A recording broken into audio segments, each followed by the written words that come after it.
May pinaprint pala ako dito guys ng ice for sale kasi magtitinda ako ng yelo. Sayang kasi yung yelo ko dito sa rep. Kaya magpaskel ako nito sa labas. Tapos hindi ko na pala siya pinalaminate kasi namahalan ako sa lamination doon. Doon sa pinuntahan ko. Kaya gagawan ko na lang siya ng DIY. Tapos ito yung i-cover ko dito.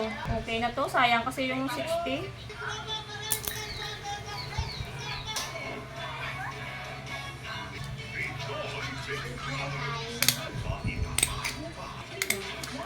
Tapos magbubukit ulit tayo ng plastic ng yellow para i-cover dito sa kabila. Para kahit paano may kita naman tayo kahit nasa bahay lang may kabinta ng yellow.